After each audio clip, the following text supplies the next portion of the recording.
Assalamualaikum warahmatullahi wabarakatuh. Salam sejahtera bagi kita semua. Kami dari kelompok 1 ingin mempresentasikan mengenai konsep manusia sebagai makhluk bertuhan. Ini nama-nama anggota kami terdiri dari atas 4 orang. Manusia adalah makhluk Tuhan yang diciptakan dengan bentuk yang sebaik-baiknya, dilengkapi dengan organ tubuh, panca indera, hati, akal, dan pikiran. Manusia sebagai makhluk bertuhan, artinya manusia adalah makhluk yang mengakui adanya Tuhan. Dalam Al-Quran, surat Al-A'raf ayat 172, Allah berfirman yang artinya, "Dan ingatlah ketika Tuhanmu mengeluarkan keturunan anak-anak Adam dari sulbi mereka dan Allah mengambil kesaksian terhadap jiwa mereka, seraya berfirman, 'Bukankah aku ini Tuhanmu?' Mereka menjawab, 'Betul, engkau Tuhan kami. Kami menjadi saksi, kami lakukan yang demikian itu agar di hari kiamat kamu tidak mengatakan, sesungguhnya kami Bani Adam adalah orang-orang yang lengah terhadap keesaan Tuhan.'" Sebagai seorang Muslim, konsep ketuhanan kita adalah meyakini dan menyatakan pernyataan tauhid dengan mengesahkan Allah Subhanahu wa Ta'ala, tiada Tuhan selain Allah. Pernyataan tauhid yang menyatakan keimanan haruslah senantiasa kita jaga agar kita tidak terjerumus oleh perbuatan syirik dan perbuatan yang tidak diridhoi Allah Subhanahu wa Ta'ala, seperti halnya menuhankan suatu benda atau makhluk hidup lainnya. Manusia sebagai makhluk bertuhan memiliki beberapa ciri sebagai berikut. Yang pertama adalah mengakui kebesaran dan keagungan Tuhan. Hal ini bisa dilihat dari perilaku sehari-hari yang selalu melakukan tindakan yang diridhoi Allah Subhanahu wa Ta'ala dan menjauhi larangannya. Yang kedua, mengakui bahwa bumi beserta isinya serta alam semesta ini ciptaan Tuhan. Yang ketiga, meyakini bahwa segala sesuatu, baik yang buruk maupun yang baik, adalah atas kehendak Tuhan. Yang keempat, meyakini bahwa manusia adalah makhluk yang diberikan akal dan pikiran. Hubungan manusia dengan Allah Subhanahu wa Ta'ala. Hubungan manusia dengan Allah Subhanahu wa Ta'ala dilakukan dalam bentuk peribadahan. Bentuk peribadahan yang mendekatkan dan mengingatkan diri kepada Allah Subhanahu wa Ta'ala disebut hablum minallah. Dalam Al-Qur'an surat Az-Zariyat ayat 56 yang berbunyi, "Aku tidak menciptakan jin dan manusia melainkan agar mereka beribadah kepadaku." Bentuk beribadah kepada Allah Subhanahu wa Ta'ala ada dua jenis, yaitu ibadah mahdah, merupakan bentuk ibadah yang merupakan wujud penghambaan murni seorang hamba kepada Tuhannya. Dalam ibadah mahdah, seorang hamba seakan terhubung langsung dengan Tuhannya melalui serangkaian ritual ibadah sesuai dengan yang disyariatkan. Ibadah muamalah adalah ibadah yang dilakukan dalam bentuk menjaga hubungan sesama manusia yang tidak menyalahi aturan Allah. Ibadah ma'dah. Bentuk ibadah ma'dah tidak bisa dilakukan sesuka hati, namun harus sesuai dengan prinsip yang sudah ditetapkan.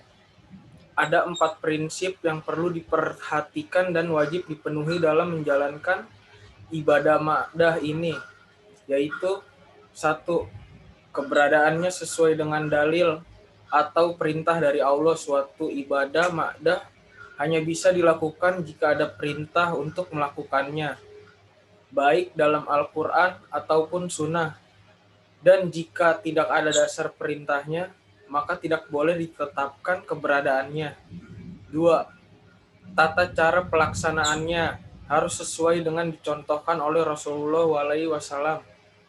Selain itu, tata cara dan pelaksanaan suatu ibadah ma'dah juga harus sesuai dengan cara ibadah tersebut dilakukan oleh Rasul.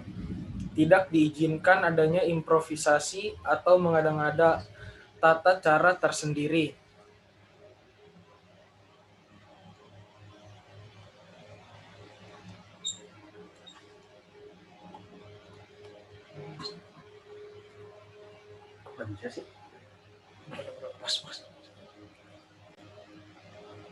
Tiga, sifatnya supra-rasional atau di luar kemampuan akal manusia.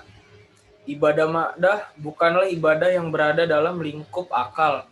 Namun wahyu dalam hal ini akal hanya berfungsi untuk memahami rahasia di balik syariat dari penerapan ibadah tersebut dan bukan untuk menetapkan keabsahannya. 4. Dilakukan dengan azas ketaatan. Setiap ibadah ma'dah dilaksanakan dengan azas ketaatan atau kepatuhan kepada Allah. Karena pelaksanaan ibadah ma'dah adalah sebagai bukti ketaatan dan penghambaan seorang manusia kepada Tuhannya. Ibadah-ibadah yang termasuk ibadah ma'dah adalah 1.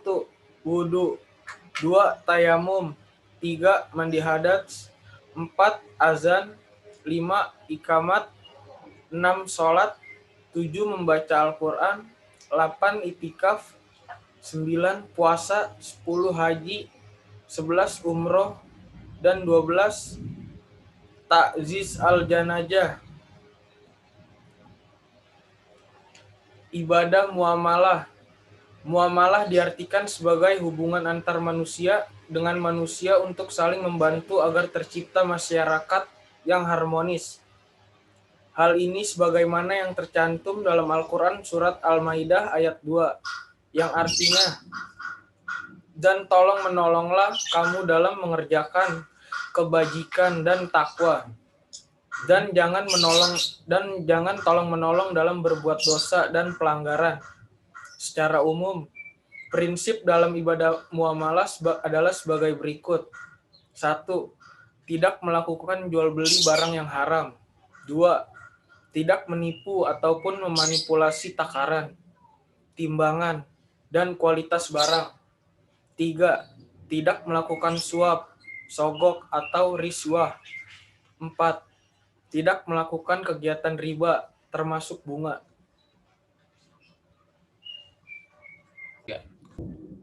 Hubungan manusia dengan manusia.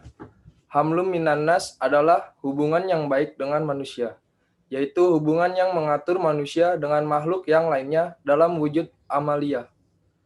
Jadi, hablum minan nas di sini dapat diartikan segala sesuatu bentuk kebaikan kepada sesama manusia yang mendatangkan ridho Allah dan membuat Allah mencintai hambanya karena saling berbuat baik kepada sesama.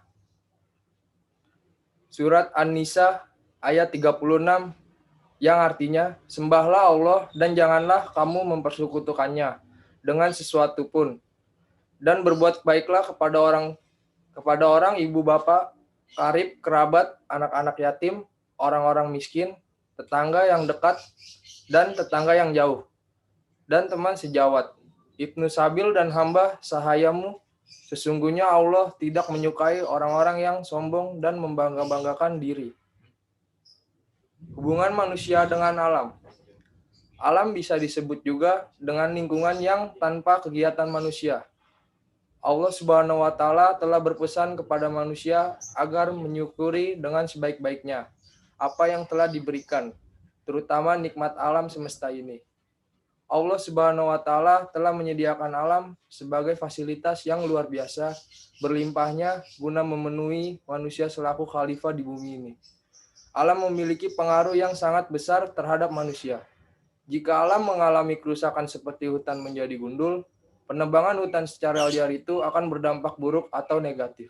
Surat Yasin ayat 71 sampai dengan 73 yang artinya, dan apakah mereka tidak melihat bahwa sesungguhnya kami telah menciptakan binatang ternak untuk mereka, yaitu sebagian dari apa yang kami telah ciptakan dengan kekuasaan kami sendiri. Lalu mereka menguasainya. Dan kami tundukkan binatang-binatang itu untuk mereka. Maka sebagiannya menjadi tunggangan mereka dan sebagainya. Mereka makan dan mereka memperoleh padanya manfaat-manfaat dan minuman. Pada ayat di atas dijelaskan bahwa Allah Subhanahu wa Ta'ala telah menyediakan alam sebagai fasilitas yang luar biasa berlimpahnya guna memenuhi manusia selaku khalifah di bumi. Kesimpulan pada presentasi ini adalah konsep manusia sebagai makhluk bertuhan, artinya adalah meyakini bahwa keberadaan Tuhan itu ada, dan ketika kita sudah meyakini bahwa Tuhan itu ada, maka kita wajib untuk mengikuti aturan-aturan yang sudah ditetapkan Tuhan seperti beribadah, cara berperilaku yang baik antar sesama manusia, dan cara berperilaku yang baik antar lingkungan alam sekitar. Sekian presentasi dari kelompok kami, kurang lebihnya mohon maaf. Bila ada yang ingin dipertanyakan, silakan tulis di kolom komentar. Wabillahi taufiq wal hidayah. Assalamualaikum warahmatullahi wabarakatuh.